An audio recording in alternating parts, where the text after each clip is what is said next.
Okay, let's talk Ghost. Skeletá. Literally, I was like, whoa, that is crazy. Volume slowly goes up. I was so wrong. It sounded awful. Yeah, I didn't know what that was. Still don't. You'll get there. Hello and welcome to episode 9 of the Night in the Background podcast, your weekly dose of music talk and music recommendations. On this week's episode, we're going to be talking about the band Ghost and their album Skeletá that came out in 2025. As usual, I'll be picking my 3 favourite songs off the album and taking a deep dive into each one. So let's get into it. Little background on Ghost. Ghost are a Swedish band that were formed in 2006. They mainly consist of singer and bassist Tobias Forge, who also works as a producer on all of the Ghost albums.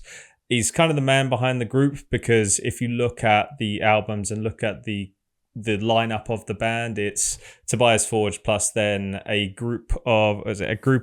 bunch of nameless ghouls that he tours with, and they play on stage with him, and they all have masks on and you can't see who they are.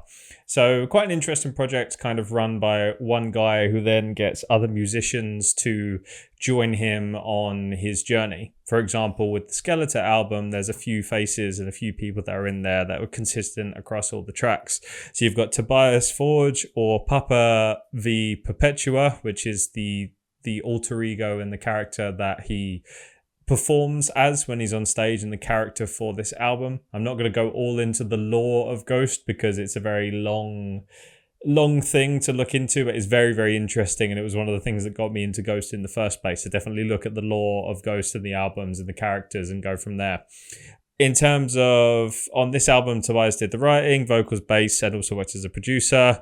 On guitar, you had Fredrik Åkesson, who is actually the guitarist from Opeth, so that gives you a bit of a idea of the sort of sounds on the album. You had Martin Sandmark Eriksson, who was on rhythm guitar, and then Max Gran on drums, and they also worked, all of them, on producing the songs too. So let's dive into song 1. So the opening song on the album, Peacefield, is actually my favourite song on the album, but it's one of the 3 that I've picked for today. So Peacefield is a really cool song with a lot of influences from, I'd say, 70s, 80s glam rock in there. I'll talk about a few of them in the minute as we go through the song, but there's a very big sort of 70s, 80s glam rock vibe to different elements of the song, with the slight angelic tones that Ghost managed to put on all of their songs, because they've got this unique organ, church-like sound to the band, because it's all about Satan and all that. So although it's church-like, it's the opposite of worship in the church, and a lot of those sounds of the organs and the choirs come into the songs, because that's how Peacefield opens. Peacefield opens with a choir, and that's, if you look at the credits of the album, the most people credited for taking part in the album is the choir that's in the opening section of Peacefield. So it's this really beautiful, angelic, soft opening to the album, very contrasting to the last 2 weeks of Jimmy Eat World and Deftones, who are straight in with something quite intense off the bat. Ghost gives you a slow jump into the album with the start of Peacefield. So it's a really beautiful way to get into the song. And then when the hi-hats and the guitar come in for the main section of the song, you've already built up, and there's this nice sort of crescendo to get you into the first section of the song with the guitar and the hi-hats. The hi-hats actually do quite a lot of work on this album, and the drums are really unique across that, and there's this kind of old 80s rock style drumming that's on there, which is really nice to listen to and really sort of, tickles the eardrums, is how I'd say it. So yeah, starts off with the choir and the harmonies, and then when the guitar tone actually comes in, there's a big, for me, it sounds very Van Halen-esque, and it really reminds me of Van Halen Panama, which I'm sure is a song you know, but if you haven't, look it up and then listen to the Ghost song, because there's some comparable guitar tones in there. When we talk about guitar on different albums and we talk about genre and inspirations, it's not just a case of, the guitar riff from that sounds very similar to that. It's the tone of the guitars, and the tone of the guitars, how that defines a genre. I'll talk a bit later about the thrash metal aspects on one of the later songs on the album. But again, although it's guitar and it's rock guitar, there's nuances to the different types of guitar that you'll hear on different songs, from a pop rock artist versus a glam rock artist versus a thrash metal artist versus an alternative artist and band across the board. So with Ghost, there's different influences in there, but on this album, and especially on these songs, there's a lot of Van Halen in there. It's interesting because as you get to the chorus, an element of the chorus sounds, and a lot of people compared it to the song Separate Ways by Journey, which I do agree with. I think the way it's sung, it certainly has a similar flow to it. But I would argue that the song sounds a lot more like Van Halen, has a lot more Van Halen nuances and idiosyncrasies in there, which is great. And one of the things with Ghost is you can see there's a lot of inspirations in there without anything being a carbon copy. I think I've said this before, and I will always say this: you can't reinvent the wheel. There's always going to be elements of other bands that have paved the way, especially a band like Van Halen, who was so known for these incredible guitars and guitar solos and guitar tones. I don't think there's anything wrong with taking inspiration from that, and in Ghost's situation, putting your own twist on it and adding your own elements. And so you see there's a Ghost sound, and you can really recognize a Ghost song from anything else, and then you can go, okay, that's inspired by that, but that's really moved into its own sound now. It's like if you listen to any old Led Zeppelin song, there's a lot of Led Zeppelin songs with old blues kind of rock in there, and it doesn't directly sound like blues rock. You can see the inspirations in there, but then Led Zeppelin takes something else and do something different with it, which is cool, and one of the things I love about rock music.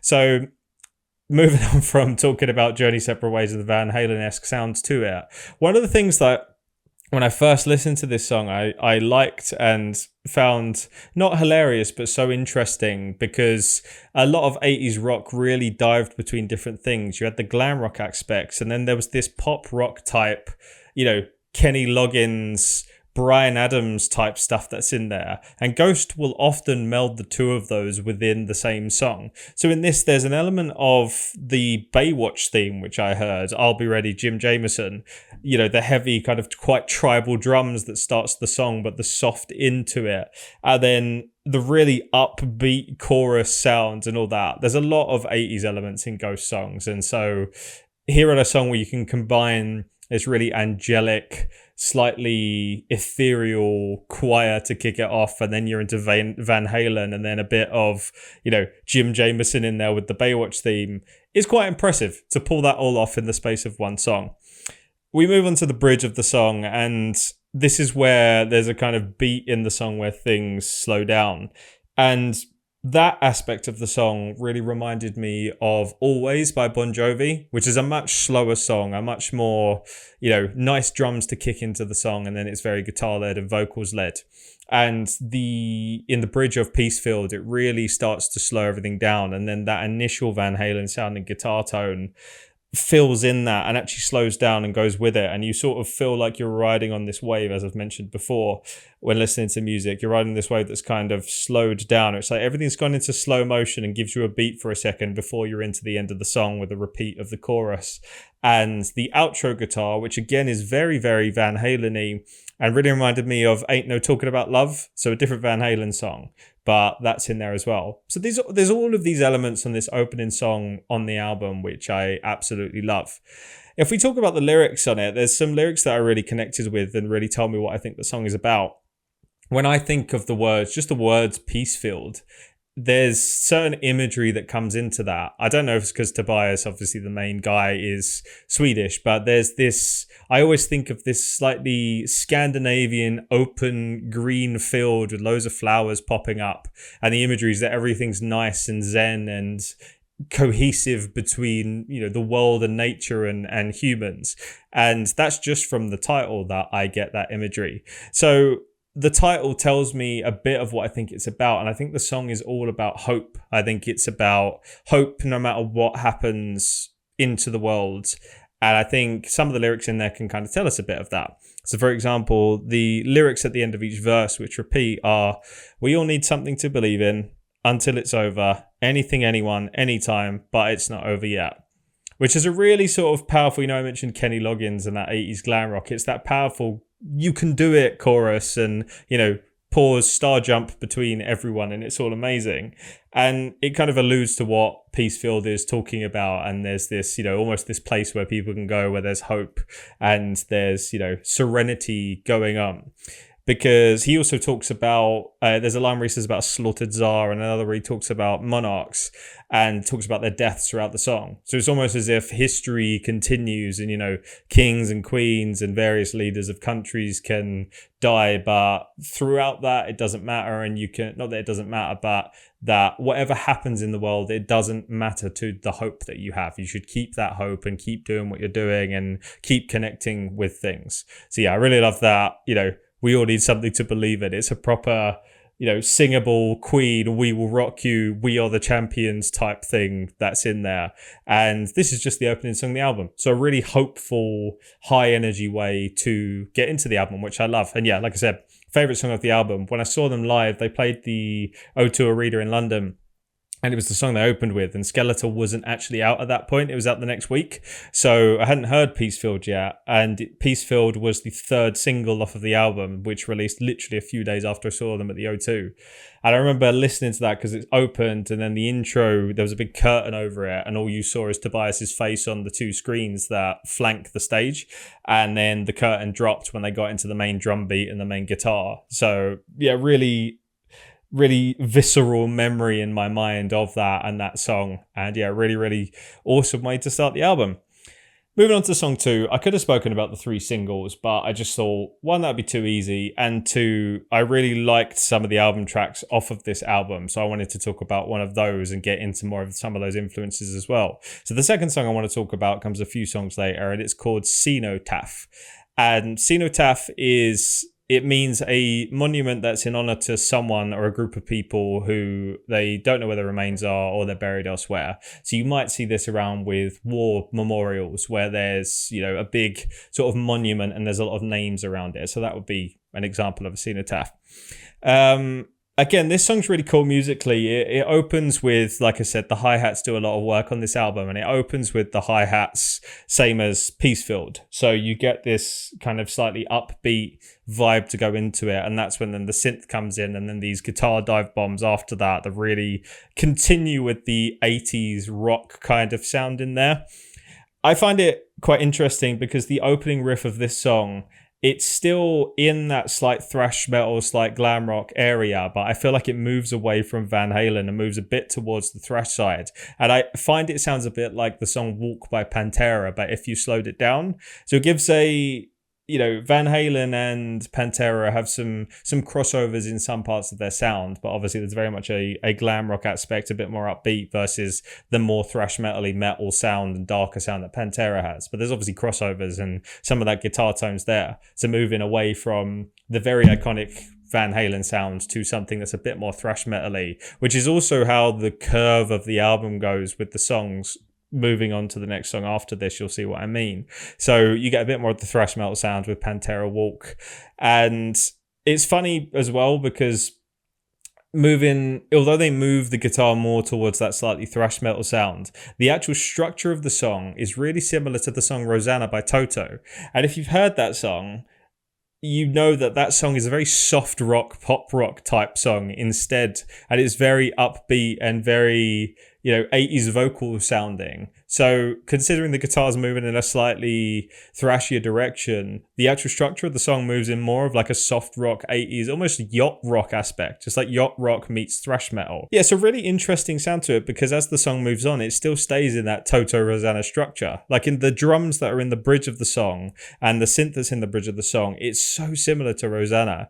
And you've just come from a very 80s glam rock song and then moved into some more rocky songs, and then you come to this and it's just vastly different. And that's one of the reasons I love Ghost, is because the sound is so unique and interesting, and I'd argue different from anything else that's out there. So they're really worth checking out. But yeah, check out Rosanna at this point if you haven't, and then listen to Cenotaph because it's so interesting to see the combination of things.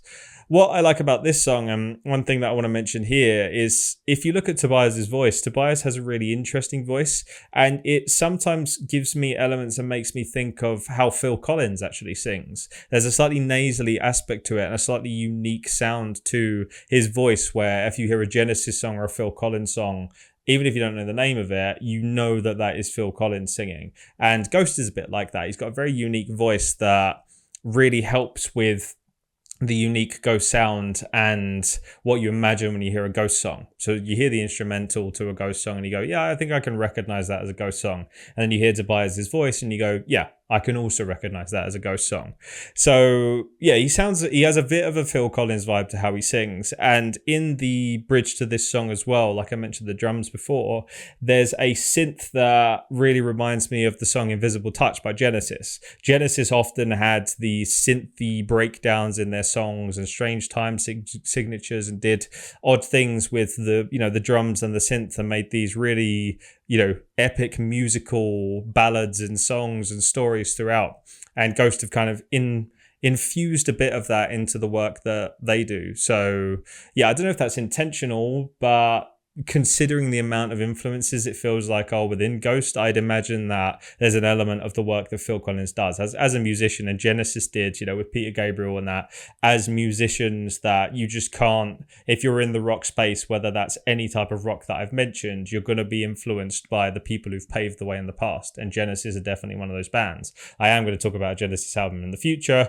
I just have this very long list of albums, so stay tuned for everything, because I'll be going all the way from Genesis to UK-based rock bands, the Wombats, to then more punk stuff, including Idols and potentially Sprint. So we've got everything under the sun coming on the podcast in the future. If we move on and talk about the lyrics now, because I think there's lyrics that point to what this song's about. I personally think the song itself is a monument to lost loved ones and how you carry on after you have lost people and how you remember them.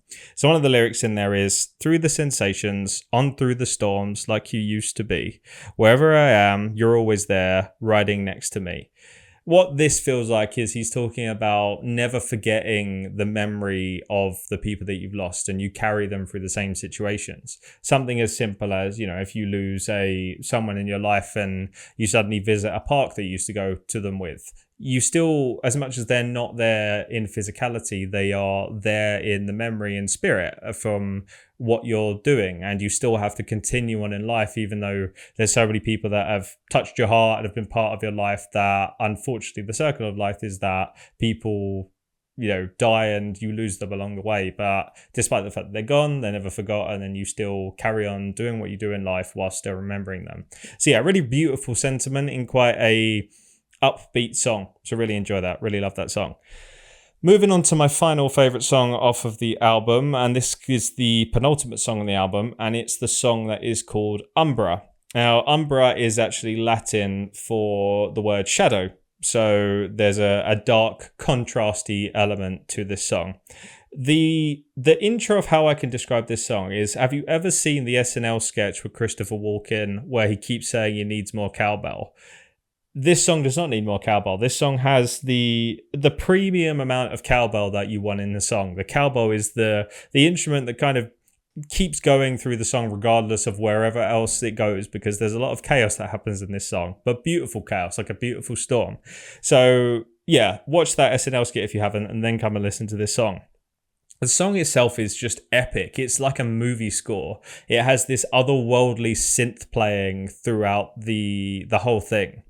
And it's almost like a Meatloaf song of this like slightly rock opera-esque thing going on. Ghost actually do a cover of the Phantom of the Opera, which kind of runs along the same lines as this, and I think they've tapped back into that musical rock opera with this song. So yeah, movie score elements. There's a bit of Pantera in there again with that thrash metal guitar, and again, if you're talking about, there's a ride that runs through the chorus, the drum ride, the instrument that has an Iron Maiden element to it. So you still have the thrash metal coming in for the song.